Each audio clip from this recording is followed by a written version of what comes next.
Welcome back. Class 10th का subject economic chapter number 4। आज देखेंगे व्यावसायिक बैंक का प्रमुख कार्य। पहले जान लीजिए कि व्यावसायिक बैंक है क्या।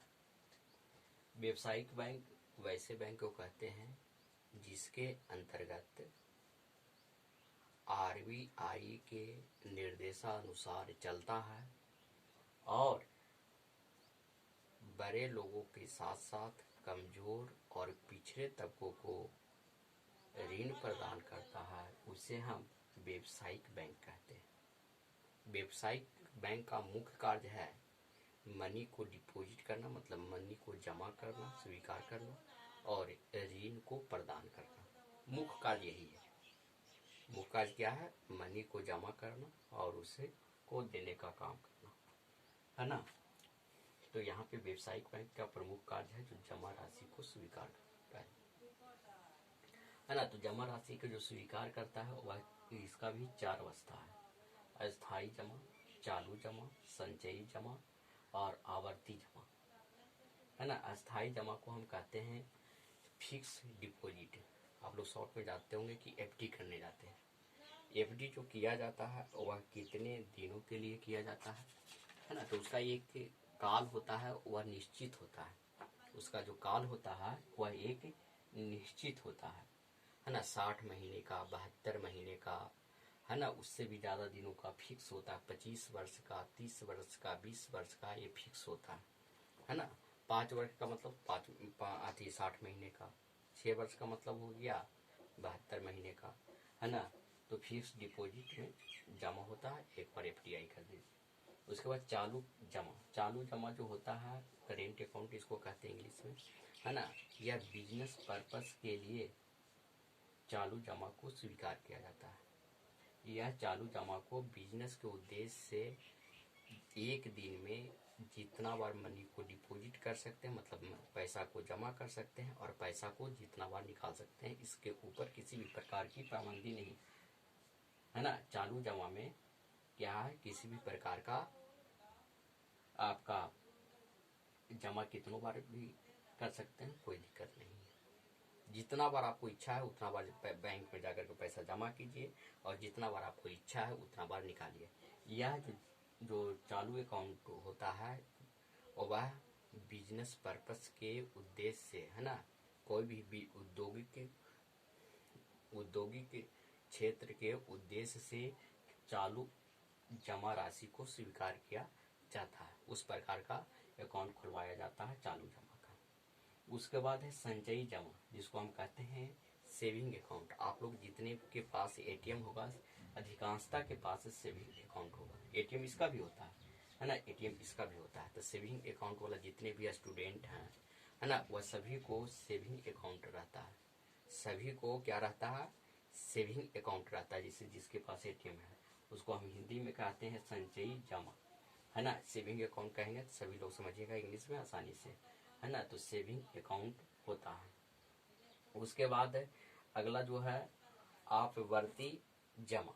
आपवर्ती जमा में भी इस राशि को व्यावसायिक बैंकों के द्वारा साधारण एवं ग्राहकों को, है ना, 5 साल, 6 साल, 7 साल, 10 साल के लिए भी पैसा को स्वीकार किया जाता है और प्रति माह एक निश्चित रकम जमा करने के बाद, है ना, उस राशि को एक निश्चित समय सीमा पर आपको दिया जाता है। उसको हम आवर्ती जमा राशि कहते हैं।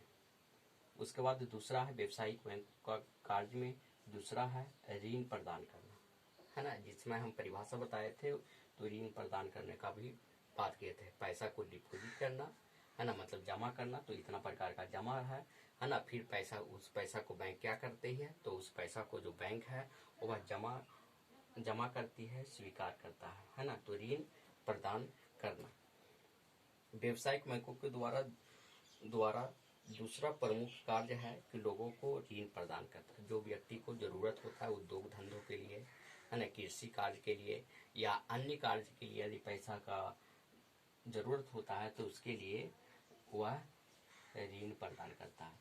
और ऋण भी प्रदान करता है तो वह 5 प्रकार का ऋण प्रदान करता है। यहाँ पे लिखा हुआ अभियाचिक एंड अल्पकालीन ऋण। अभियाचिक का मतलब होता है इंग्लिश में, है ना, मनी एट कॉल। जिस समय पैसे की आवश्यकता होती है उसी समय बैंक है वह ऋण देती है। वह कब तक देती है? अल्पकालीन। आपको 1 दिन के लिए देगा, 1 सप्ताह के लिए देगा, 10 सप्ताह के लिए देगा, है ना। यह शॉर्ट टर्म के लिए ऋण को देने का काम करता है। ब्याजी का मतलब होता है अल्प, माने जिस समय आपको जरूरत है, आपको फ्रीज लेना है ना, तो उस समय आपको यह ऋण को प्रदान किया जाएगा। फिर जिस समय पैसा होगा उस समय आपको देना होगा। नगद साख। नगद साख क्या होता है ना, इसके अंतर्गत आपको बैंक वाला सिक्योरिटी ले लेता है पहले ही से। जैसे आपका खेत का रसीद ले लेगा, मकान का रसीद ले लेगा, आपके से सोना ले लेगा, है ना, प्रतिभूति ले लेगा, बॉन्ड ले लेगा, डिवेंचर ले लेगा। ये सारी चीज को नगद साख में स्वीकार करने के लिए ले लेता है और उसके बाद आपको ऋण प्रदान करता है। जैसे खेत का रसीद ले लिया, उसके बाद आपको पैसा देने का काम करेगा, है ना। तो एक उसका पास सिक्योरिटी मनी हो गया। यदि आप पैसा वहां पे जमा नहीं करते हैं तो उस खेत को वह बेचने का भी आदेश दे सकता है, नीलामी करने का आदेश दे सकता है और उसके बाद उससे क्या करेगा, पैसा को कमाने का काम करेगा, है ना। आगे है अधिविकर्षण। अधिविकर्षण का मतलब होता है ओवरड्राफ्ट। यदि आपका अकाउंट है, आपका अकाउंट में 5,000 रुपया जमा है और आपको 10,000 को जरूरत है, तो ओवरड्राफ्ट आपको मतलब बना करके, मतलब अधिविकर्षण कर करके आप 10,000 का मतलब जितना अकाउंट में आपको पैसा है उससे ज्यादा पैसा का आप ओवरड्राफ्ट बनाने का अनुमति देता है ना। उसके बाद ओवरड्राफ्ट बना लिए, उसके बाद जिस समय आपके पास पैसा, उसका एक क्या होता है, समय सीमा होता है। उतना दिन के अंदर यदि पैसा जमा करते हैं तो आपके ऊपर किसी भी प्रकार का ब्याज नहीं लगेगा, है ना। किसी भी प्रकार का ब्याज नहीं लगेगा। और यदि किसी भी प्रकार का ब्याज नहीं लगता है ना, तो आप पैसा आसानी से जमा कर सकते हैं। यही ओवरड्राफ्ट या अधिकर्षण का सुविधा प्रदान करता है ना।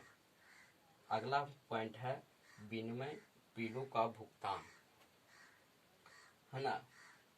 विनिमय बिलों का भुनाना, है ना। Discounting of bill of exchange, है ना। व्यावसायिक बैंक विनिमय बिलों को भुनाकर ग्राहकों को ऋण प्रदान करता है। उसके बाद इस प्रकार के जो ऋण होते हैं, जो बैंक बिलों में कुछ कटौती कर करके बाकी राशि को देने का काम करता है।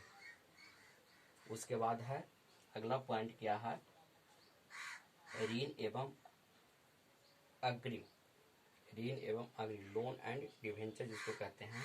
जब ऋण का पूर्व निश्चित अवधि के लिए दिया जाता है तो उसे ऋण अग्रिम कहते हैं। इस प्रकार के ऋण के लिए अधिक उचित जमानत लेता है और इसके बाद आपको ब्याज देने का कार्य करता है। उसके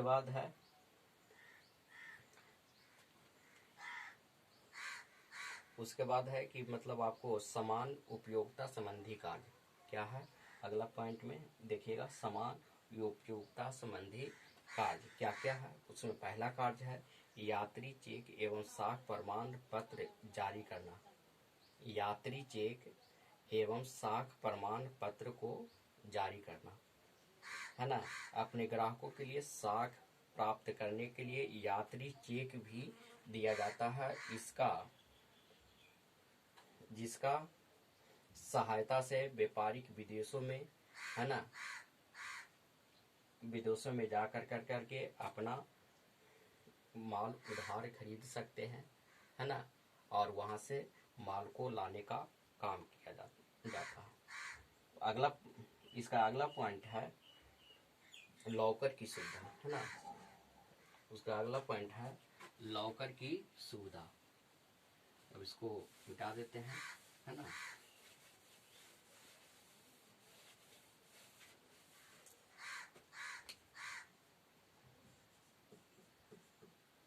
लॉकर की सुविधा क्या है, लॉकर की सुविधा। तो लॉकर में क्या होता है, जब यदि आप बैंक में जाइएगा तो आपको बहुत कम राशि पे आपको बहुत कम राशि पर क्या करता है कि आप सोना रख सकते हैं, हीरा रख सकते हैं, बहुमूल्य जेवर रख सकते हैं, है ना, जिसके चलते वह चोरी ना हो सके। यदि चोरी होगा तो उसका जो पैसा देने का जो काम करेगा वह बैंक करेगी। वह लॉकर में बंद रहता है, वह लॉकर में क्या रहता है जी, बंद रहता है, या लॉकर की सुविधा कौन देता है, तो बैंक ही देती है, व्यावसायिक बैंक ही देती है। उसके बाद है एटीएम एवं क्रेडिट कार्ड की सुविधा, है ना। अगला क्या है, एटीएम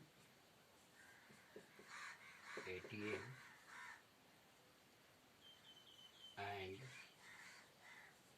क्रेडिट कार्ड की सुविधा देगा, है ना। एटीएम का फुल फॉर्म क्या होता है, ऑटोमेटिक टेलर मशीन। क्या होता है, ऑटोमेटिक टेलर मशीन होता है। क्रेडिट कार्ड का मतलब होता है कि आपको एटीएम के साथ आपको क्रेडिट कार्ड भी देगा, है ना। और एटीएम का जो इस्तेमाल किया जाता है 24 आवर किया जाता है ना। दिन रात किसी भी समय आप जा करके है ना एटीएम का इस्तेमाल कर सकते हैं, है ना। 24 आवर पूरे सप्ताह में आप इसका इस्तेमाल कर सकते हैं, कभी भी किसी भी समय कर सकते हैं। और क्रेडिट कार्ड का भी कर सकते हैं, है ना, कभी भी कहीं भी, है ना। जहाँ पे सुविधा होगा, एटीएम जहाँ पे होगा वहीं पे आप इसका इस्तेमाल कर सकते हैं, है ना। तो यह सुविधा देता है कि यदि बैंक बंद भी है, कुछ भी है, तो इसका सुविधा आपको हमेशा एटीएम का मिलता ही रहेगा। उसके बाद है व्यापारिक सूचनाएं एवं आंकड़े इकट्ठे, है ना। अगला जो पॉइंट है वह व्यापारिक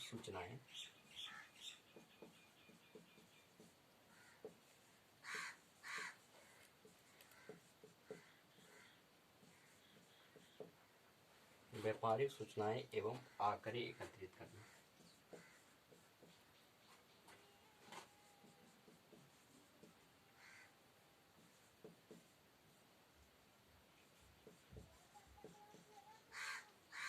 आंकड़े एकत्रित करना,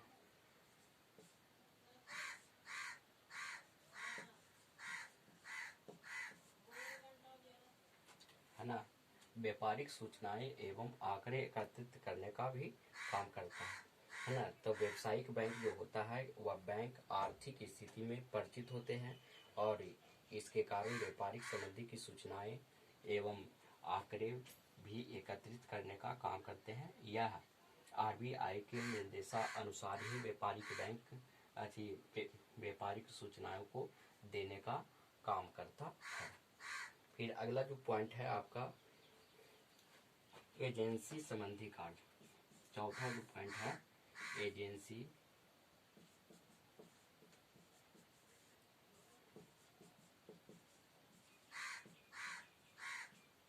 संबंधित कार्य। क्या है, एजेंसी संबंधित कार्य, है ना। तो एजेंसी से वर्तमान समय में व्यावसायिक बैंक ग्राहकों को एजेंसी के रूप में सेवा प्रदान करता है ना। एक एजेंट के रूप में कार्य करती है। और उसके बाद क्या करता है, इसके अंतर्गत क्या होता है, चेक होता है, बिल होता है, डिमांड ड्राफ्ट होता है, ओवरड्राफ्ट होता है ना।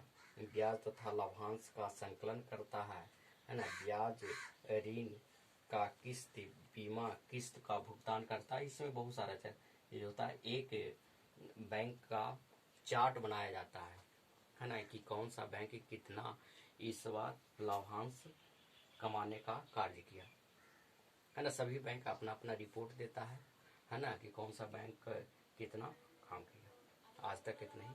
फिर अगले टॉपिक में हम चलेंगे सहकारिता के बारे में।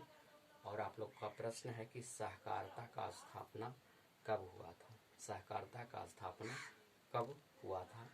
जिस समय हम अगले क्लास शुरुआत करेंगे तो इस प्रश्न का आप लोग कमेंट कीजिएगा, है ना। उसके बाद हम जवाब देंगे सहकारिता का शुरुआत कब हुआ था। Thank you very much.